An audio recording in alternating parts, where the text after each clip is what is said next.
Hello students, welcome to Study for Elvers and how are you? I hope you all are fine and good. जैसे कि आपको पता है कि हमने एटॉमिक स्ट्रक्चर जो चैप्टर था वो हमने कंप्लीट कर लिया था और हमारा चैप्टर चल रहा था chemical bonding and molecular structure. ठीक है, इसमें भी हमने जो अंडरलाइन पोर्शन आप देख रहे हो ये हमने ऑलरेडी कर लिया। जो आज का अंडरलाइन पोर्शन है that is Fajans rule, dipole moment, polarity, resonance. ठीक है, ये टॉपिक्स आज हम डिस्कस करेंगे and very important because last year इसमें से क्वेश्चन जो है वो फॉर्म हुआ है। ओके, सो इसे अच्छे से आप ध्यान से सुनना। So let us start the topic. First we will discuss about the resonance. So resonance क्या होता है? देखो, सबसे पहला तो आपको यही पता होना चाहिए कि रेजोनेंस जो फिनोमिना था ये किन्होंने दिया था। सबसे पहले ये फिनोमिना जो था that is given by Heisenberg. Okay, Heisenberg ने ये दिया था and to explain the properties of certain molecules. Resonance जो थी ये क्या डिस्कस करती है? प्रॉपर्टीज़ के बारे में बताती है मॉलिक्यूल्स के। ओके, देखो मॉलिक्यूल हमने लास्ट पार्ट में ये डिस्कस किया था कि जो मॉलिक्यूल्स होते हैं, ठीक है, उनकी लुईस स्ट्रक्चर होती है, लेकिन और भी बहुत सारी स्ट्रक्चर्स होती हैं जो हमें क्या बताती हैं? प्रॉपर्टीज़ के बारे में बताती है मॉलिक्यूल के। ठीक है, उनमें से एक स्ट्रक्चर को हम आज डिस्कस करेंगे जो हमारे टॉपिक के अंदर ही रहेगा, दैट इज़ रेजोनेंस में। ओके, सो नेक्स्ट है the molecule is suppose to have many structure. ये देखो मैंने अभी आपको बताया कि एक मॉलिक्यूल के पास काफ़ी सारी स्ट्रक्चर्स हो सकती है, each of which can explain most of the properties of the molecule. जिनसे हमें क्या पता चल जाता है? उनकी प्रॉपर्टीज़ के बारे में पता चल जाता है। But none can explain all the properties of the molecule. But ऐसी कोई एक स्ट्रक्चर नहीं है, ठीक है ना, जो हमें सभी प्रॉपर्टीज़ के बारे में बता सके मॉलिक्यूल्स के। ओके, सो जो एक्चुअल स्ट्रक्चर होती है is in between all of these contributing structures is called resonance hybrid. All over जो हम कह सकते हैं कि रिजल्ट, ठीक है ना, सभी स्ट्रक्चर्स का अगर हम एक रिजल्ट निकाल के लाएं दैट इज़ उसे हम कहते हैं एक्चुअल स्ट्रक्चर। ठीक है, और उस एक्चुअल स्ट्रक्चर को हम क्या कहते हैं? That is resonance hybrid. Next है देखो, and the different individual structures are called resonating structure. जिन से भी रेजोनेंस हाइब्रिड स्ट्रक्चर बनती है, ठीक है ना, तो उनको हम कहते हैं रेजोनेटिंग स्ट्रक्चर्स। आप रेजोनेटिंग स्ट्रक्चर्स को कैनोनिकल फॉर्म्स भी कह सकते हो। ठीक है, एंड इसी प्रोसेस को, इसी फिनोमिना को हम क्या कहते हैं? That is resonance. With the help of example हम समझेंगे। जैसे आप यहाँ पे देख रहे हो, this is ozone. Okay, O3। ये दोनों जो डायग्राम है मींस लुईस स्ट्रक्चर हम कह सकते हैं।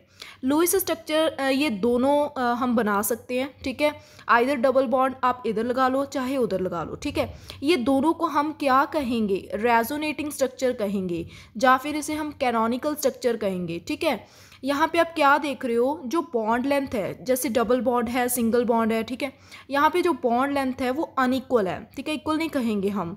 बट जेकर हम ये दोनों जो डायग्राम्स मैंने बनाई हैं ये रियली एग्जिस्ट नहीं करती है। ठीक है ना, जो रियल में एग्जिस्ट करती है डायग्राम ये है वो। ठीक है ना, जो रियल में एग्जिस्ट करती है, जो एक्चुअल स्ट्रक्चर होती है वो बनी तो इन दोनों से ही है। ये देखो, ऊपर वाली स्ट्रक्चर से ही बनी है। ठीक है, वहाँ पे बॉन्ड लेंथ इक्वल नहीं होती, लेकिन इस स्ट्रक्चर में बॉन्ड लेंथ इक्वल होती है। ओके, जो ये एक्चुअल स्ट्रक्चर है इसे हम रेजोनेंस हाइब्रिड के नाम से जानते हैं। ओके, देखो यहाँ पे जो डबल बॉन्ड आप देख रहे हो ना, जो मैंने ये डॉटेड एंड जो मैंने सिंगल ये लाइन लगाई है, इसका मीनिंग यही है कि जो बॉन्ड्स है that lie between the single and double bond, ठीक है ना, ये इंटरमीडिएट बॉन्ड्स हैं। Okay, so equal bond length होगी यहाँ पे रेजोनेंस हाइब्रिड में and between single and double bond. ठीक है, मीन्स दोनों के जो इंटरमीडिएट, वहाँ पे हमने सिर्फ सिंगल दिखाया था और डबल दिखाया था, लेकिन इस स्ट्रक्चर में सिंगल और डबल के बीच में जो इंटरमीडिएट होगा वो हमें यहाँ पे शो करना होता है। ओके, इस स्ट्रक्चर की, this is a very important point, इस स्ट्रक्चर की एनर्जी जो होगी वो काफ़ी ज़्यादा लोअर होती है, और अगर एनर्जी लोअर होगी तो स्टेबिलिटी ग्रेटर होगी। ठीक है ना, greater stability than any of the contributing structures. जिन से भी एक जो रेजोनेंस हाइब्रिड बनती है कैनोनिकल स्ट्रक्चर में से, ठीक है ना, कोई भी कैनोनिकल स्ट्रक्चर इतनी स्टेबल नहीं होती जितनी की रेजोनेंस हाइब्रिड होती है। ये आप तीनों को देख सकते हो। ठीक है, तीनों में से जो रेजोनेंस हाइब्रिड है ये सबसे ज़्यादा स्टेबल है और एनर्जी भी इसकी लो है सबसे। ठीक है, so point to be noted, यही पॉइंट था इसमें नोट करने का। और नेक्स्ट है कि greater is the number of canonical forms, जितनी भी आप किसी भी डायग्राम में उसकी कैनोनिकल फॉर्म्स अगर आप बहुत सारी बना सकते हो तो दैट मीन उसकी स्टेबिलिटी उतनी ही ज़्यादा होगी, ओके, एंड उसकी एनर्जी उतनी ही लो होगी, ठीक है। Greater will be the stability of the molecule. So ये 1 पॉइंट्स जो हैं आपको लर्न करने हैं। नेक्स्ट होता है रेजोनेंस एनर्जी। अब रेजोनेंस एनर्जी होता क्या है? रेजोनेंस एनर्जी अगर आपने फाइंड करना होगा तो आप कैसे फाइंड करोगे? That is energy of resonance hybrid. जितनी भी रेजोनेंस हाइब्रिड की एनर्जी होगी उसमें से आप माइनस करोगे जो मोस्ट स्टेबल रेजोनेटिंग स्ट्रक्चर होगी उसकी एनर्जी को, ठीक है। अभी आपको फॉर्मूला थोड़ा क्लियर हो जाएगा with the help of this graph, okay. इस डायग्राम को देखो आप, जो मैंने नीचे वाली लाइन लगाई है ना E0, सपोज ये रेजोनेंस हाइब्रिड की एनर्जी है। जो ऊपर मैंने E1, E2, E3 लगाया है ये क्या है? ये resonance energies of canonical structures है, ओके। जिनमें से जो E1 है, ठीक है ना, E1 ऐसी रेजोनेटिंग स्ट्रक्चर की एनर्जी है जो बिल्कुल लो है, ठीक है, तीनों में से। लेकिन सबसे ज़्यादा एनर्जी लो किसकी है? रेजोनेंस हाइब्रिड की। सो रेजोनेंस हाइब्रिड की एनर्जी माइनस वो रेजोनेटिंग स्ट्रक्चर जिसकी एनर्जी लो है, उनको जब आप डिफरेंस फाइंड करोगे उनका, तो उसे हम रेजोनेंस एनर्जी कहते हैं। क्लियर हो गया? So resonance energy is equal to E0 minus E1। Clear? आपने यहाँ पे देखा ना कि E0 क्या है? This is actual energy of the molecule, okay. So next आप कुछ एग्जांपल्स देख सकते हो रेजोनेटिंग स्ट्रक्चर्स ऑफ CO2। ये देखो, ये CO2 की रेजोनेटिंग स्ट्रक्चर्स हैं। कितने स्ट्रक्चर्स पॉसिबल हैं? यहाँ पे 3 स्ट्रक्चर्स पॉसिबल हैं। जो बॉन्ड होगा वो इंटरमीडिएट होगा डबल एंड सिंगल बॉन्ड का। क्लियर? SO3 की देखो रेजोनेटिंग स्ट्रक्चर्स आप देख पा रहे हो। 3 resonating structures are there for SO3 molecule, okay. आगे है कि जो रेजोनेंस है, रेजोनेंस कौन कौन से मॉलिक्यूल स्ट्रक्चर्स शो कर सकते हैं? बेंजीन भी रेजोनेंस को शो करता है, toluene, O3, एलीन्स, CO, CO2, CO3 negative, SO3, NO, NO2। ये सभी वो स्ट्रक्चर्स हैं या फिर ये सभी वो मॉलिक्यूल्स हैं जो रेजोनेंस को शो करते हैं। बेंजीन, टोलुइन, ये आप स्पेशली याद रखना, ओके। नेक्स्ट देखो, वाइल नॉट शोन बाई, ये देखो इन जो ये मैंने दिखाई है ना आपको एग्जांपल्स, जैसे कि वाटर इज़ वेरी इंपॉर्टेंट, ठीक है, अमोनिया, मीथेन, ये स्ट्रक्चर्स जो होंगी ये स्ट्रक्चर शो नहीं करेंगी रेजोनेंस को। क्लियर? नेक्स्ट कॉन्सेप्ट है, 1 वर्ड की तरह हम सीखेंगे। फर्स्ट पॉइंट है कॉन्ट्रीब्यूटिंग स्ट्रक्चर्स और रेजोनेंस हाइब्रिड। मैंने बताया ना कि जो रेजोनेंस हाइब्रिड है वो कंट्रीब्यूटिंग स्ट्रक्चर से ही बनता है। मैंने ये भी आपको बताया था कि जो रियल एग्जिस्टेंस है वो रेजोनेंस हाइब्रिड की ही है। कंट्रीब्यूटिंग स्ट्रक्चर्स हम कह सकते हैं कि ये थ्योरेटिकल कॉन्सेप्ट है, ओके, ये रियल एग्जिस्टेंस में नहीं आएगा। बट सेकेंड पॉइंट है, because of resonance the bond lengths in the resonating structure become equal. Resonance का क्या फ़ायदा है? जब रेजोनेंस हो जाता है, मीन्स रेजोनेंस हाइब्रिड ही देख लो आप, ठीक है ना, तब होता क्या है, जो बॉन्ड लेंथ्स होती हैं किसी भी स्ट्रक्चर की, किसी भी मॉलिक्यूल की, वो इक्वल हो जाती है, ठीक है। नेक्स्ट है रेजोनेंस हाइब्रिड। क्या होता है? रेजोनेंस हाइब्रिड में हमने अभी देखा था, ऊपर भी स्टडी किया कि उसकी स्टेबिलिटी ग्रेटर होती है any of the contributing structures, okay. ये भी आपको एग्जाम में पूछा जा सकता है क्वेश्चन, 1 वर्ड है ये। Greater is the resonance energy, जितनी ज़्यादा ग्रेटर रेजोनेंस एनर्जी होगी, मीन्स वो मैंने गैप दिखाया था ना आपको, जितना ज़्यादा वो गैप होगा, ठीक है ना, मीन्स उतनी ही स्टेबिलिटी होगी मॉलिक्यूल की। Clear? Greater is the resonance energy, greater is the stability of the molecules. Next है कंसेप्ट ऑफ रेजोनेंस। जो ये कॉन्सेप्ट हमने पढ़ा है अभी रेजोनेंस को, इसका जो कॉन्सेप्ट है बेसिकली ये थ्योरेटिकल है, ओके। हाँ जी। नेक्स्ट है non polar covalent bond. Resonance topic हमारा खत्म हो गया। अब हम स्टडी करेंगे कि जो कोवलेंट बॉन्ड हमने स्टडी किया था कि जो शेयरिंग के साथ बनता है, ठीक है। आज हमने डिस्कस करना है कि जो नॉन पोलर कोवलेंट बॉन्ड क्या होता है और पोलर कोवलेंट बॉन्ड क्या होता है, ठीक है। हमारे पास सपोज करो ये देखो, ये 2 मॉलिक्यूल्स लिए मैंने, अलग अलग है वैसे, देखो H2 एंड Cl2, मैंने 2 एग्जांपल्स लिए हैं, ओके। यहाँ पे क्या है, ये दोनों सेम है, ओके, आइडेंटिकल हैं। जब तो ये आइडेंटिकल होंगे, जो ये मीन्स शेयर कर रहे हैं अपने इलेक्ट्रॉन्स को, वो इलेक्ट्रॉन्स क्या होंगे, बिल्कुल इनके सेंटर में लाई करेंगे। क्लियर? बिल्कुल इसके सेंटर में लाई करेंगे, यही लिखा हुआ है, पढ़ भी सकते हो यहाँ से। क्लियर। नेक्स्ट देखो, अगर हमारे पास जो दो एटम्स और जो ऊपर वाले में जो बॉन्ड बनेगा है ना वो कोवलेंट होगा और उसको हम नॉन पोलर कोवलेंट बॉन्ड कहेंगे, ठीक है ना। ये H2 में जो बॉन्ड होगा ना वो नॉन पोलर कोवलेंट बॉन्ड होगा और Cl2 में भी नॉन पोलर कोवलेंट बॉन्ड होगा, ठीक है। नेक्स्ट हमारा टॉपिक कुछ टाइम बाद डाइपोल मूवमेंट आएगा, तब मैं इनकी डाइपोल आपसे पूछूंगी, ओके।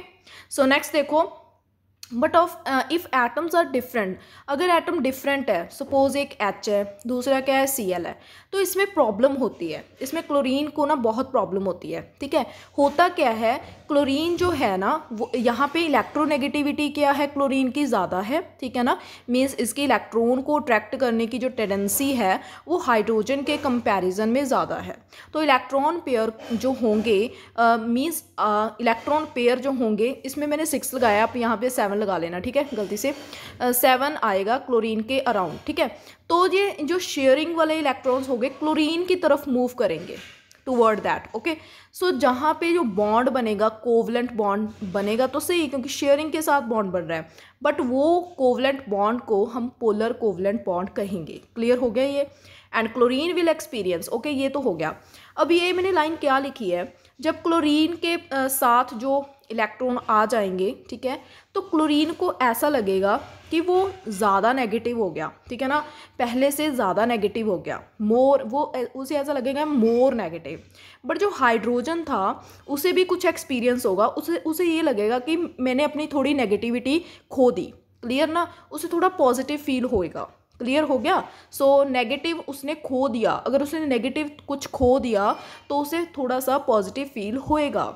जब उसे पॉजिटिव फील होगा तो कुछ ऐसा जो है आप देख सकते हो क्लोरीन के पास, क्योंकि वो ज़्यादा नेगेटिव हो गया स्लाइटली हाइड्रोजन के कंपैरिजन में, तो क्लोरीन क्या होगा, उसके ऊपर डेल्टा नेगेटिव चार्ज आ गया, हाइड्रोजन के ऊपर क्या आ जाएगा, डेल्टा पॉजिटिव चार्ज आ जाएगा। क्लियर।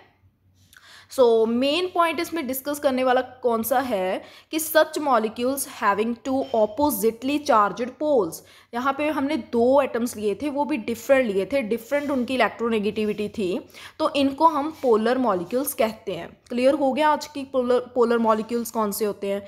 तो जो इनमें बॉन्ड होगा डेफिनेटली वो पोलर कोवलेंट बॉन्ड होगा। क्लियर।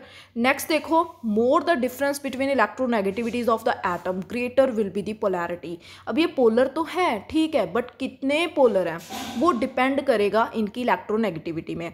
अगर इलेक्ट्रोनेगेटिविटी का डिफरेंस बहुत ज़्यादा है, ठीक है ना, तो आप कह सकते हो कि ये उतने ही पोलर होंगे। सो एग्जाम में आपको पोलैरिटी आ सकता है कि which of the following is true, okay. अगर कॉन्सेप्ट क्लियर है तो आप लिख सकते हो, ठीक है ना। अगर पोलैरिटी ग्रेटर कब होगी, पोलैरिटी ग्रेटर डिपेंड करेगी इलेक्ट्रोनेगेटिविटी पे।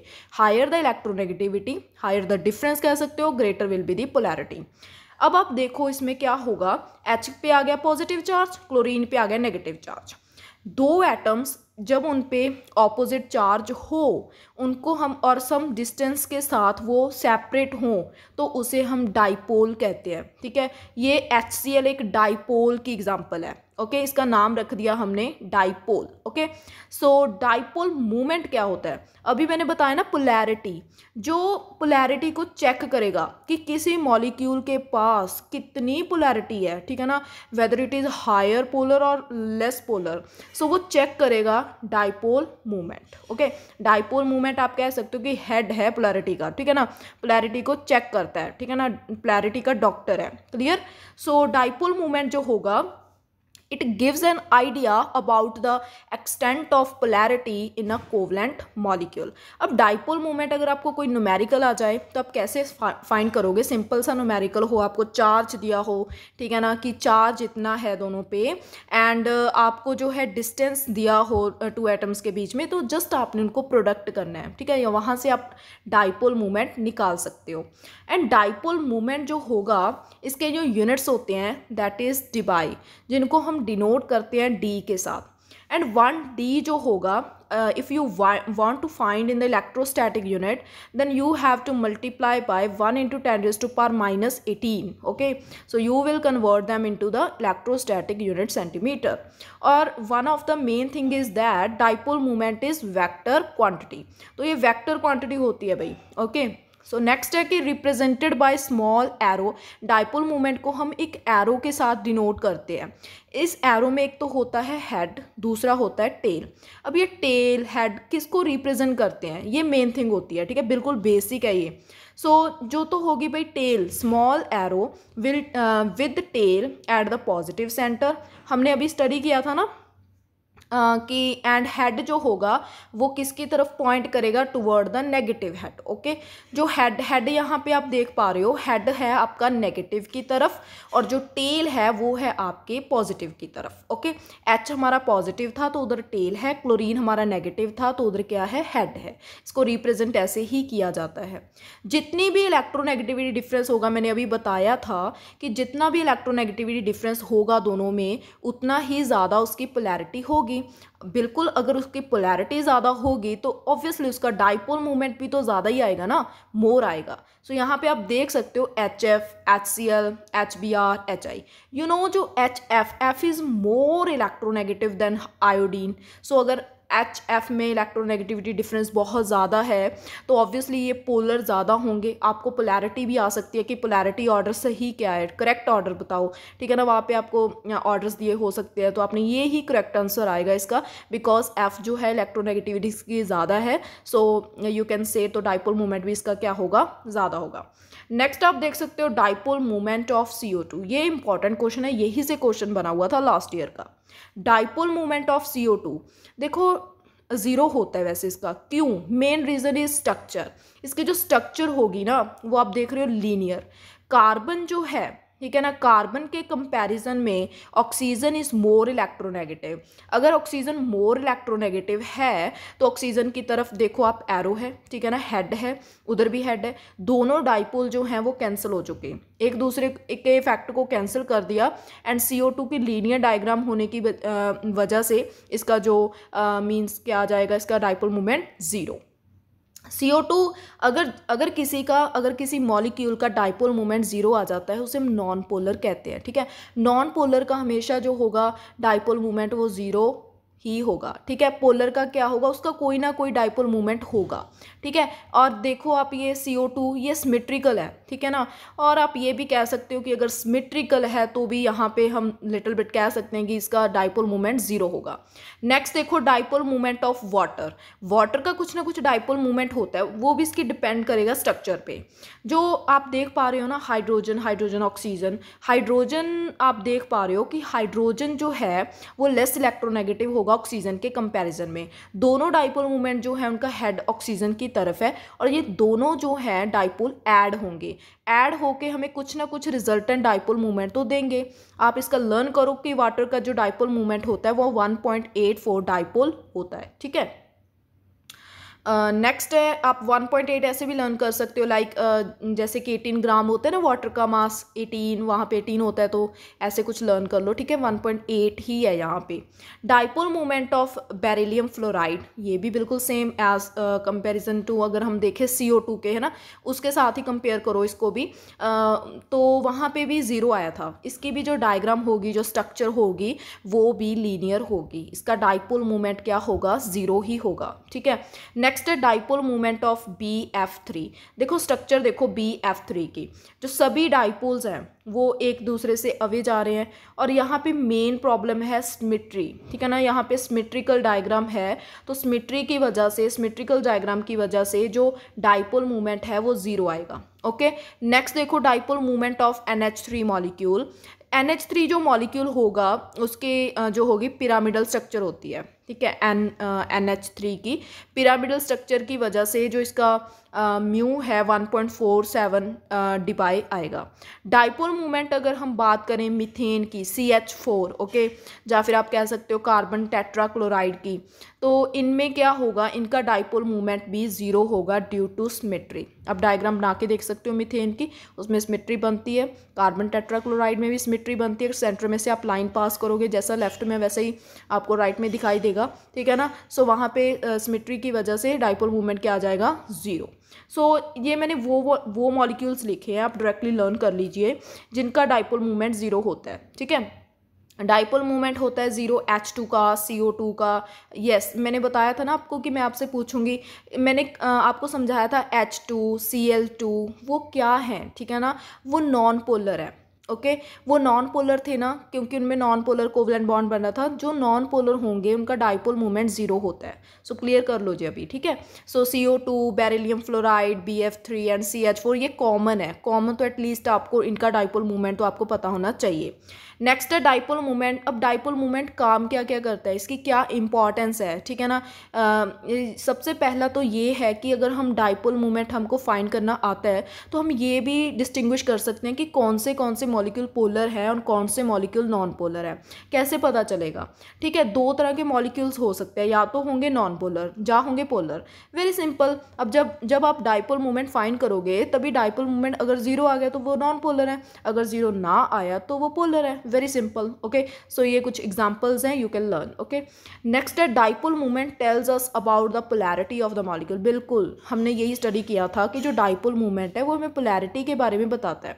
अगर डाइपोल मोमेंट मीन्स आप कोई दो आपके पास मॉलिक्यूल है, आप उनके डाइपोल मोमेंट फाइंड कर रहे हो, और अगर एक का आपको लग रहा है कि डाइपोल मोमेंट बहुत ज़्यादा है दूसरे के कंपैरिजन में, तो डेफिनेटली जिसका ज़्यादा है तो उसकी पोलैरिटी भी तो ग्रेटर होगी ना।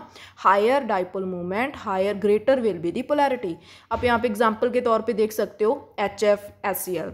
HF ज़्यादा पोलर होगा एज कम्पेयर टू, देखो, लेस पोलर, ठीक है ना। HF and HCl। Order of dipole moment, dipole moment किसका ज़्यादा होगा, मैंने बताया था ना कि HF का क्यों ज़्यादा है, बाय द वे इलेक्ट्रोनेगेटिविटी, ठीक है। सो यहाँ पे इलेक्ट्रोनेगेटिविटी के बेस पे HF का जो डाइपोल मोमेंट है वो ज़्यादा है, इसीलिए से हम मोर पोलर कहेंगे। पोलैरिटी हमें बता दी, डाइपोल मूवमेंट की वजह से ही हमें पता चला। Next dipole movement gives us an idea about shapes. बिल्कुल, देखो, शेप्स के बारे में भी हमें पता आता है। अगर डाइपोल मोमेंट 0 नहीं आता या फिर 0 आता है, 0 किस किस के केस में आएगा, दैट इज़ लाइक CO2 में, ठीक है। तो वहाँ पे हम ये कह सकते हैं कि जैसे CO2 के केस में डाइपोल मोमेंट 0 आया तो उसकी स्ट्रक्चर लीनियर, ठीक है ना। बट अगर 0 नहीं आता तो हम कहेंगे कि उसकी स्ट्रक्चर क्या होगी, मोस्टली एंगुलर, कुछ ना कुछ एंगल पे बनेगी, ठीक है, मीन्स बेंट होगी उसकी स्ट्रक्चर। नेक्स्ट है, it tells us about the ionic character. बिल्कुल, ये इंपॉर्टेंट है, ये हमें आयोनिक करेक्टर के बारे में बताता है। अगर आपके पास 3-4 कोई मॉलिक्यूल्स हैं, यू वांट टू फाइंड कि इनका आयोनिक करेक्टर कैसा है, ठीक है ना, तो आप डाइपोल मोमेंट निकाल लीजिए, आपको वहाँ से पता चल जाएगा, ठीक है। होता क्या है, देखो, if the electronegativity difference between 2 atom is, आपको आयोनिक करेक्टर निकालने के लिए you have to find the electronegativity difference. ये स्टैंडर्ड रिजल्ट्स हैं कुछ। अगर तो आपके पास इलेक्ट्रोनेगेटिविटी डिफरेंस 1.7 आ गया, ठीक है, सपोज 1.7 आ गया इलेक्ट्रोनेगेटिविटी डिफरेंस, तो आप कहोगे कि जो मॉलिक्यूल है वो 50% आयोनिक है और 50% कोवलेंट है। अगर मोर देन 1.7 आ जाता है, इलेक्ट्रोनेगेटिविटी का डिफरेंस बहुत ज़्यादा है, ठीक है ना, 1.7 से भी ज़्यादा है, तो आप कहोगे कि जो केमिकल बॉन्ड है उस मॉलिक्यूल में प्रीडोमिनेंटली आयोनिक में जिस होता है कि 60-70-80% आयोनिक है, ठीक है ना, क्योंकि प्योर आयोनिक तो नहीं होता, थोड़ा बहुत उसमें कोवलेंट करेक्टर तो रहता ही है। क्लियर। सो अगर आ गया आपका इलेक्ट्रोनेगेटिविटी डिफरेंस 1.7 से कम, तो आप कहोगे कि केमिकल बॉन्ड जो है वो कोवलेंट है, covalent in nature. Clear. So covalent means pure covalent तो नहीं होगा, मीन्स आप कह सकते हो 60-70% जो है कोवलेंट हो चुका है। नेक्स्ट कंक्लूजन इसमें यही है कि larger the electronegativity difference larger will be the ionic character. जितना ज़्यादा इलेक्ट्रोनेगेटिविटी डिफरेंस होगा, मैंने अभी थर्ड केस देखिए, जितना ज़्यादा इलेक्ट्रोनेगेटिविटी मोर देन 1.7 आएगा तो उसका लार्जर ही क्या होगा, आयोनिक करेक्टर होगा। Very simple.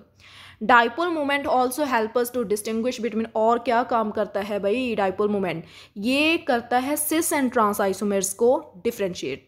मीन्स अगर कोई आइसोमर्स हैं उसमें सिस है ट्रांस है, तो डाइपोल मोमेंट वो भी बता सकते हैं कि सिस कौन सा है, ट्रांस कौन सा है। कैसे बताएगा, ठीक है ना। सिस आइसोमर का डाइपोल मोमेंट, आपके पास सिस आइसोमर है और ट्रांस आइसोमर है, दोनों के आप क्या निकालोगे, डाइपोल मोमेंट। जिसका ज़्यादा डाइपोल मोमेंट होगा वो सिस आइसोमर होगा, जिसका कम डाइपोल मोमेंट होगा वो ट्रांस आइसोमर होगा। वेरी क्लियर, ठीक है। नेक्स्ट है dipole moment distinguish between ortho, Meta and para isomers. आपके पास 3 आइसोमर्स हैं, ऑर्थो, मेटा, पैरा। सबसे पहले तो यही डिस्कस कर लो कि जो पैरा होगा, ठीक है ना, ऑपोजिट है, देखो आप, है ना, तो वहाँ पे तो डाइपोल मोमेंट नहीं होगा, वहाँ पे डाइपोल मोमेंट जीरो होगा। कन्फ्यूज़न जो रहेगी आपको वो मेटा और ऑर्थो में रहेगी। और ये भी लर्न कर लो कि जो ऑर्थो पोजीशन होती है उसका डाइपोल मोमेंट ज़्यादा होता है, ठीक है ना। ऑर्थो, और ये कैसे पता चला, देखो जैसे 1 2 पोजीशन है ऑर्थो वाला, देखो सो वो पास पास में है, ठीक है ना, पास पास में है तो डाइपोल मोमेंट्स ऐड होंगे तो ज़्यादा डाइपोल मोमेंट आएगा, ठीक है। बट यहाँ पे मेटा में थोड़ा दूर है, ठीक है, सो यहाँ पे डाइपोल मोमेंट उसके कंपैरिजन में कम आएगा। क्लियर हो गया। नेक्स्ट देखो, नेक्स्ट जो टॉपिक है that is also very important topic. अभी आपको नहीं पता चलेगा, पहले सुनो क्या होता है इसमें। सपोज आपके पास कोई पॉजिटिव चार्ज है, let it be cation, and दूसरा है आपके पास कोई negatively charged atom that is anion. Positive क्या कर रहा है, उसके नेगेटिव जो आउटर मोस्ट में इलेक्ट्रॉन्स है उसको अपनी तरफ जो है वो अट्रैक्ट कर रहा है, ठीक है ना। Here positive ion attracts the outer most electrons of the negative ion. तो होगा क्या, ठीक है ना, जो इलेक्ट्रॉन क्लाउड होगा ना एनायन का, वो शिफ्ट होने लगेगा किसकी तरफ, दैट इज पॉजिटिव की तरफ। ओके, जब शिफ्टिंग होनी शुरू हो जाएगी, ठीक है ना, देखो this results in distortion of electron clouds around the anion toward the cation, and इस प्रोसेस को हम कहते हैं पोलराइजेशन। ओके, आपने सुना होगा लेकिन ये बिल्कुल ही बेसिक है, ठीक है, इसे हम पोलराइजेशन बोलते हैं। अब पोलराइजेशन में होता क्या है, देखो मेनली 3 जो है इसमें पॉइंट्स आपको लर्न करने हैं। If there is no polarization, अगर ऐसा हुआ ही ना कि पॉजिटिव ने नेगेटिव को अट्रैक्ट किया ही ना, तो क्या होगा, कोई पोलराइजेशन नहीं हो रही ना, तो पोलराइजेशन के बेस्ड पे भी आपको आयनिक कोवलेंट करैक्टर पूछा जा सकता है। आपके सिलेबस में स्पेशली मेंशन है आयनिक एंड कोवलेंट बॉन्ड, ठीक है। सो इसमें क्या होगा, अगर पोलराइजेशन है ही नहीं है तो बिल्कुल ठीक है, बॉन्ड जो होगा वो आयनिक होगा। अगर डिग्री ऑफ पोलराइजेशन बहुत कम पोलराइजेशन हो रहा है, बहुत स्मॉल हो रहा है, तो भी जो बॉन्ड होगा be ionic with some covalent character, ठीक है, पोलराइजेशन कम हो रहा है, ठीक है, तो वो आयनिक है। अगर डिग्री ऑफ पोलराइजेशन ज़्यादा हो गया, मोर हो गया, तो भाई कोवलेंट करैक्टर जो है वो प्रोमिनेंट होने लगेगा, मींस उसकी जो है वो डोमिनेट करेगा। ओके, तो मींस पोलराइजेशन जब है इन दोनों में जो बॉन्ड है, देखो पॉजिटिव और नेगेटिव में आयनिक है, ठीक है। जितनी ज़्यादा पोलराइजेशन होनी स्टार्ट होगी और होती जाएगी, कंटिन्यू पोलराइजेशन हो रही है, ठीक है ना, तो होगा क्या, जो आयनिक बॉन्ड है वो कोवलेंट में कन्वर्ट होना शुरू हो जाएगा। वेरी सिंपल, ठीक है। नेक्स्ट है फजन रूल्स, आपके सिलेबस में ऑलरेडी मेंशन है फजन रूल्स, ठीक है ना। फजन रूल्स बहुत ही ज़्यादा सिंपल हैं, जस्ट आपको जब ये टॉपिक जो था मैंने इंट्रो में अभी आप तक जो करवाया है ये मेन था, ठीक है ना। अगर हम डायरेक्ट ही फजन रूल कर लें तो वो समझ नहीं आएगा, ठीक है। आपको बेसिक अब समझ आ गया तो अब आपको ईजिली जो है फजन रूल समझ आ जाएंगे। होता क्या है फजन के अकॉर्डिंग, सबसे पहले फजन रूल होते क्या हम ये देख लेते हैं, ठीक है।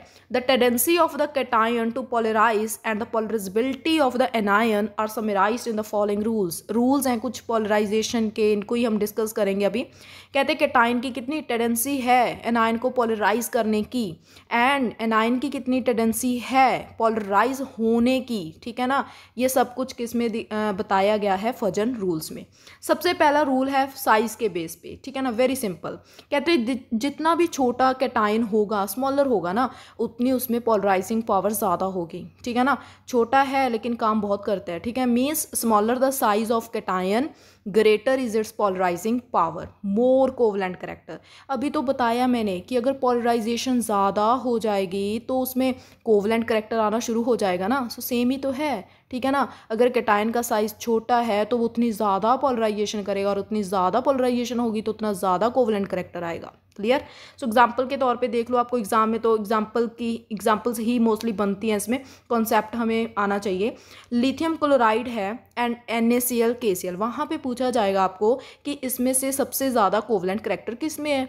आपको तो वहाँ पे साइज़ ही देखना होगा ना कि साइज़ किसका छोटा है सबसे। सो लिथियम का साइज़ स्मॉल है इनके कंपैरिजन में, तो ऑब्वियसली, ठीक है ना। सो इसका जो है कोवलेंट करैक्टर ज़्यादा होगा, सो ये उसके कंपैरिजन में कोवलेंट होगा।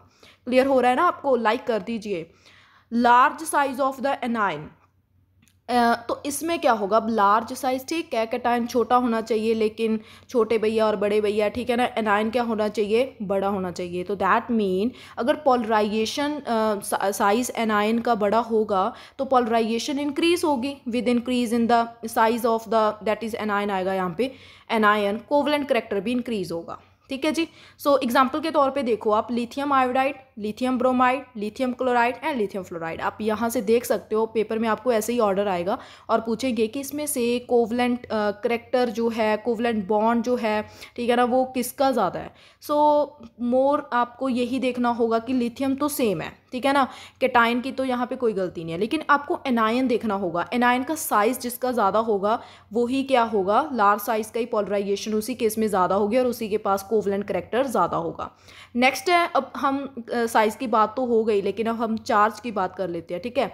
चार्ज तो देखो दोनों पे ही, चाहे वो कैटायन है चाहे वो दोनों एनायन है, ठीक है ना, सॉरी, अगर वो एनायन है चाहे कैटायन है, जो चार्ज है वो दोनों का मैटर करेगा। अगर कैटायन अगर उस पर लार्ज चार्ज है ना तो पोलराइजिंग पावर भी उसकी लार्ज होगी, ठीक है। अगर एनायन पे लार्ज चार्ज है तो उसकी भी ग्रेटर टेंडेंसी होगी टू गेट द पोलराइज्ड, ठीक है। अगर कैटायन पे लार्ज चार्ज है तो उसकी ज़्यादा मीन्स उसके पास ज़्यादा पावर आएगी पोलराइज करने की। अगर एनायन के पास ज़्यादा चार्ज है तो उसकी भी टेंडेंसी हो जाएगी गेट मोर पोलराइज्ड, ओके। सो इससे क्या होगा, चार्ज के बढ़ने से कोवलेंट करैक्टर भी बढ़ेगा। With the help of example इसे क्लियर कर लेते हैं हम। देखो यहाँ पे एग्जांपल है कैल्शियम क्लोराइड एंड NaCl। यहाँ पे आप देखिए दोनों पे कैटायन देखिए कैल्शियम एंड उसमें है सोडियम। क्लोराइड सेम है, ठीक है, साइज तो क्लोराइड का यहाँ पे बड़ा ही होगा। तो मेनली मोर कोवलेंट कौन सा है, एनायन तो दोनों में सेम है तो हम कैटायन को ही देखेंगे ना। कैटायन का चार्ज देखिए, calcium 2 positive and sodium positive. So obviously आप देख पा रहे हो कि जिसका चार्ज ज़्यादा वो ही ज़्यादा कोवलेंट। लास्ट जो है इसमें यही है कि cations with 18 electron shell configuration cause. एक आ जाता है कॉन्फ़िगरेशन के बेस पे फजन रूल। फजन रूल कहता है कि ऐसा कोई एटम जिसमें 18 इलेक्ट्रॉन शेल कॉन्फ़िगरेशन हो एज़ कम्पेयर टू 8, ठीक है ना, 18 वाले की जो है वो ज़्यादा पॉलराइज करेगा। एग्जाम्पल के तौर पे समझिए, सोडियम पॉजिटिव है, उसके पास 8 इलेक्ट्रॉन की कॉन्फ़िगरेशन होती है, कॉपर पॉजिटिव के पास में 18 इलेक्ट्रॉन की होती है, ठीक है ना। जब वो दोनों कंपाउंड्स बनाएंगे विद द Cl तो दोनों के कंपाउंड क्या होंगे, NaCl और दूसरे का क्या होगा, copper chloride. But more covalent कौन सा है, that is copper chloride, because इसका रीजन यही आएगा। अब साइज का कंपैरिजन तो हम देखेंगे नहीं यहाँ पे, ठीक है ना, चार्ज भी नहीं देख सकते, चार्ज भी सेम है दोनों का, लेकिन यहाँ पे हम कॉन्फ़िगरेशन देख सकते हैं। कॉन्फ़िगरेशन 18 वाली है तो कॉपर जो है वो ज़्यादा कोवलेंट होगा। ये प्रीवियस ईयर का कुछ क्वेश्चन था आपका 2017 का, ये आपको आया हुआ था, देख लीजिए। Among the following the molecule with the highest dipole moment, ये 4 आपको मॉलिक्यूल्स दिए, आपको ये बताना है कि किसका जो है डाइपोल मोमेंट ज़्यादा है। सो डाइपोल मोमेंट देखो, फोर्थ ऑप्शन देखो CCl4, ये तो पहले ही कैंसिल हो गया बिकॉज इसमें जो है सिमेट्रिकल शेप है, ठीक है, एंड इसका जो डाइपोल मोमेंट है, ठीक है, कोई डाइपोल मोमेंट नहीं होगा, नेट डाइपोल मोमेंट की बात कर रहे हैं, होल द मॉलिक्यूल, ठीक है। यहाँ पे देखो आप CCl4 3 जो डाइपोल है वो नीचे की तरफ है, एक जो डाइपोल मूवमेंट है वो ऊपर की तरफ है, ठीक है, इफेक्ट जो है वो कैंसिल हो रहा है।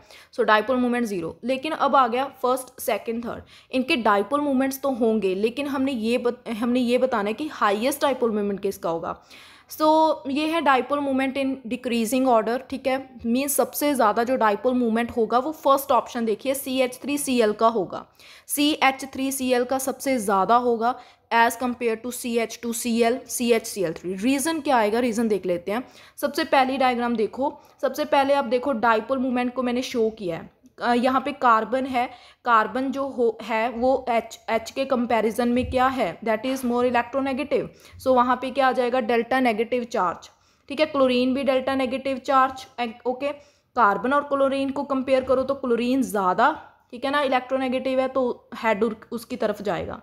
नीचे वाले जो हेड हैं वो तीनों भी ऊपर की तरफ ही जा रहे हैं। सो यहाँ पे ऐसे लग रहा है कि जैसे सभी डाइपोल मूवमेंट क्या हो रहे हैं, ऐड हो रहे हैं, कोई किसी को कैंसिल नहीं कर रहा। बट सेकंड में देखो एक क्लोरीन और ऐड हो गया H के प्लेस पे, ठीक है ना, Cl2 हो गए हमारे पास। दो जो नीचे वाले आप देख रहे हो ना डाइपोल मूवमेंट, उनका तो फेस जो है ऊपर की तरफ है, लेकिन एक नीचे वाले Cl का फेस नीचे की तरफ है, वो कुछ ना कुछ इफेक्ट जो है वो कैंसिल करेगा, ठीक है ना। जो ऊपर वाला क्लोरीन है उसका कुछ ना कुछ इफेक्ट जो है वो कैंसिल करेगा। फर्स्ट में तीनों उसकी सपोर्ट कर रहे थे, ठीक है ना, लेकिन सेकंड में 2 सपोर्ट कर रहे हैं, तीसरा सपोर्ट नहीं कर रहा। सो डाइपोल मूवमेंट कम हो गया। सो थर्ड में देखो, थर्ड में तो 2 जो है अब उसको सपोर्ट नहीं कर रहे, बस एक ही सपोर्ट कर रहा है, ओके। सो मीन्स थर्ड वाला तो और भी कम डाइपोल हो गया। सो क्लियर हो गया ना। सो इसका फर्स्ट ऑप्शन आएगा CH3Cl आएगा, CCl नहीं आएगा इसका आंसर, ठीक है। सो नेक्स्ट देखिए आप, डाइपोल मूवमेंट के रिलेटेड हम कुछ क्वेश्चन कर लेते हैं so that you can check your level. Which molecule has zero dipole movement, zero dipole movement बताना है आपने कि किसका जो है डाइपोल मूवमेंट जीरो होगा। सबसे पहले है H2O, CO2, HF, HBr। Question बहुत इंपॉर्टेंट है और सिंपल भी है। मैंने बताया था ना CO2 का डाइपोल मूवमेंट जीरो होता है, सो इसका करेक्ट आंसर क्या आ जाएगा, दैट इज बी। नेक्स्ट है in the following which one have zero dipole movement, इनमें से किसके पास जीरो डाइपोल मूवमेंट होगा, BF3, CCl4, BeCl2। मीन्स यहाँ पे तो सभी ही सिमेट्रिकल है, ठीक है। अगर सिमेट्रिकल है तो यहाँ पे ऑप्शन क्या आ जाएगी, करेक्ट, डी, ठीक है। ऑल ऑफ दीज सभी करेक्ट हैं। विच of the molecule has the largest dipole movement, आपको लार्जेस्ट डाइपोल मूवमेंट बताना है। सो लार्जेस्ट डाइपोल मूवमेंट किसका होगा, दैट इज, मैंने बताया था ना कि जिसकी इलेक्ट्रोनेगेटिविटी सबसे ज़्यादा होगी उसका ही डाइपोल मूवमेंट लार्जेस्ट होगा। सो आप कंपेयर कर सकते हो iodine, chlorine, bromine and fluoride, ठीक है ना। यहाँ पे हाइड्रोजन फ्लोराइड का सबसे ज़्यादा डाइपोल मूवमेंट होगा। So correct answer is D.